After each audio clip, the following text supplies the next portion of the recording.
Thanks for tuning into the Texas Scratch King channel. Please don't forget to subscribe, like and share this video. This video is for educational purposes only. Hope you enjoy the interview with well-respected dog fanciers Louie. Interview with Louie of Caption America Kennels. Louie, how did you get started in the dogs? I went to grade school with Red Road. After that I didn't see him for 20 years.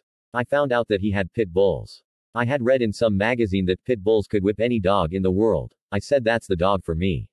I got my first dog from Red Road. It was a cur. My impression was that I could make a decent dog out of it. That's how much I knew. I went through about 30 dogs without a good one. I heard of Heinzel dogs. I started writing Howard Heinzel. Then I made a trip out to Arizona and purchased some of his dogs which I bred together. I went through 30 or more of them. I only got one really good dog out of them. That's not too good of a percentage. I read about Maurice Carver and was impressed with his dogs. I decided I wanted a boomerang dog. I kept calling around and bought a daughter of Grand Champion Boomerang called Ms. V. I bred her to Champion Gator. That's when I really got started. I got a bunch of crazy dogs.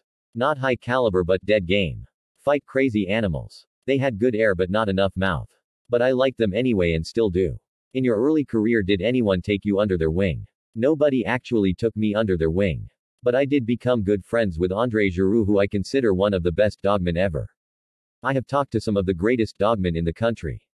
But Andre had the biggest impact on me. When I really got started, I bought Grand Champion Hank from Andre. Champ Spike and the Peaches bitch that went 330 in a match. She was sired by Andre's Champ Gunner. I also bought a bitch sired by Greenwood's Camino, called Sweet Adeline. She was a dead game bitch and a half-sister to Ozzie Stevens' Geraldine Rom. Geraldine later going to Bulldog Heaven Kennels. Louie, you stuck with the Hank dogs for a long time. What kind of dogs were they? There were two types of dogs. The Hank Boomerang and the Hank Groux. The Hank Boomerang type were great dogs. They could battle and were dead game. The Hank Groux dogs were weird and squirrely acting. They would make you dizzy with their whirling and turning. Some were game and some were curs. I think Gunner had something to do with that. The Hank Boomerang dogs were straight ahead and wouldn't turn. My Hank dogs could have been as famous as Grand Champion Buck, if not better. On the right day Jumbo could have whipped Buck. Hank Jr. was a good dog. He beat a 60-pound dog when he weighed 46 pounds. I was impatient and matched him into Buck a little earlier than I should have. John B. of STP. Kennels didn't want to match into me. I had to sneak into Buck. I had someone in New York match into him. Then showed up with Jumbo Jim. There was nothing wrong with Buck. But on the right day I could have beat him with Jumbo Jim. Hank Jr. would have chewed him up and spit him out. If you ever heard of a dead game dog, Jumbo Jim would make the hair stand up on your back. Buck had him dead at 1 hour. He stopped breathing, his tail stopped moving and his bowels let loose. Everyone said it was over. That Jumbo Jim was dead. Buck was having a field day with him shaking him all over the pit. But I think this actually revived Jumbo Jim, as we noticed he was trying to grab a leg hold. He came back to life. People at Pitside couldn't believe it when Jumbo Jim got on his feet and started walking Buck around the pit. Jim made 2 more scratches and at 155 Jumbo was to scratch. He went limp in my arms and could not make it. He was counted out. Jumbo was sired by Hank Jr. and out of Gina Blue Eyes. Did your Hank dogs have any bite? Yes. Hank Jr. had a mouth and a lot of others did also when they wanted to use it. They lay around and don't do much until 30-minute mark. Then they pick up the pace. Andre Groux once told me Grand Champion Hank fought better at the hour mark than he did at the beginning, so did all his offspring that I had. What did you think about Andre Groux' reputation as a dogman? I think the top dogmen of today would have a hard time beating Andre. No matter how bad your dog was, you couldn't spook Andre. He would keep his cool.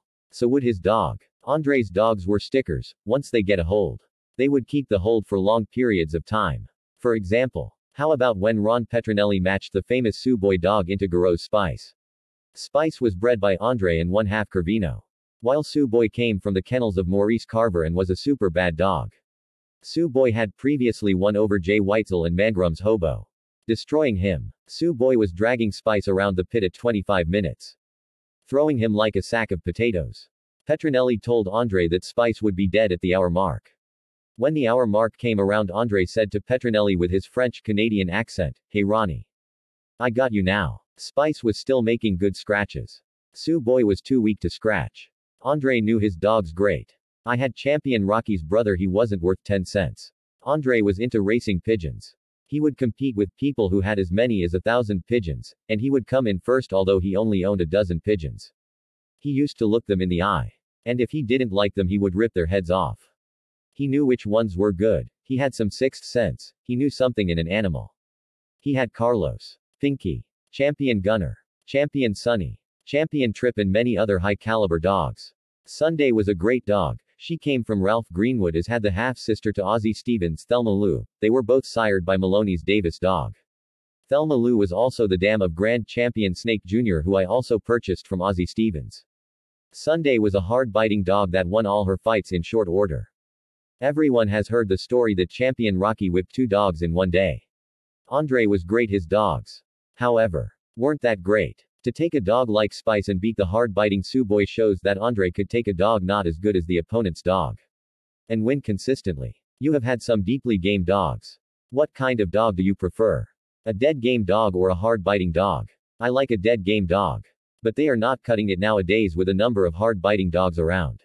Louie. I heard rumors that your Champion Joker dog made turns and actually ran back to his corner. Is that true? Yes. Joker would be fighting full blast, then all of a sudden he would turn back to his corner, do an about face and scratch right back into his opponent. Red Becker had the Champion Charlie dog that beat Champion Toro. Toro was a lay-around dog that would fight off the bottom and had no mouth whatsoever. He was treated for heartworms right before he matched into Charlie. Toro had gone through 4 matches, some going 2.5 hours, with him having heartworms. It made it impossible for him to win. Red's Champion Charlie matched into Grand Champion Mo, who was now 7 years old. And his teeth were worn down and blunt. Grand Champion Mo had beaten some quality opponents, including Gaines Champion Fargo when he was younger.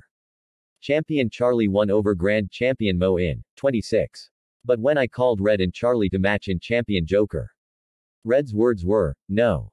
I talked to Texas Ron and he told me to stay away from you. Champion Joker fights too weird. It appears to me that if a dog is known to be a badass, son of a bitch, Red Becker stays far away. In your opinion, which bloodlines would you recommend to anyone starting in the dogs? Or who has been in business a short time and hasn't gotten anywhere?" Well, I would look at the new dogmen who are winning with their dogs and see where those dogs came from. Rocket Man started out in the dogs, winning 4 straight, 3 of them with Champion Becky, a daughter of Grand Champion Virgil. And Rocky didn't pick up either. If you wanted to breed one of your own bitches and didn't want to use your own stud dog, which stud dog would you use? I have seen plenty of big name dogs fight. The absolute best dog that I have ever seen, beyond the shadow of doubt, was sired by the Leon dog that is owned by Ozzie Stevens. He is double-bred Champion Homer dog. If I had the chance, it would probably be to breed to Leon. What was the best fight you saw? That would be hard to answer. But it would probably be when I matched Jumbo Gina into STP Kennels. Both bitches were young at the time. It was a tremendous fight. John Pollock admitted that he considered this one of the best ever. John had a Paladin Carver bitch that weighed in at 49. While my bitch came in at 47. It went to 43. Both bitches biting hard and giving up no ground. I won. But both dogs died after the match. What was the longest match you ever had? I had a bitch that was 7 years old. She was a dead game bitch that went 330 against Corvette George's Annie, who was later bought by the Pollock. My bitch won. What was your most disappointing loss ever? Well, that would be when I matched into Pollock's Champion Toro. I used a dog called Bruce and Broadway Jack was the referee. My dog was pretty wild in the corner and Jack ordered me to scratch my dog 2 times in a row, because my dog didn't have both feet on the floor. I felt I had the fight won. But at 2:36 I was up to scratch my dog scratch on the 11 count.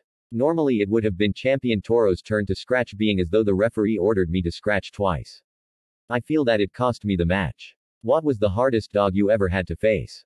The hardest biting dog I ever had to face was Irish Tim's Champion Lockchin. He hit my dog in throat and broke his windpipe in short order.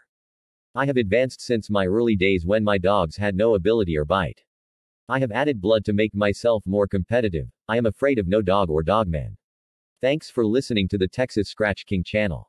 Until the next time, my friends, as we always say, never submit to life and keep scratching every time.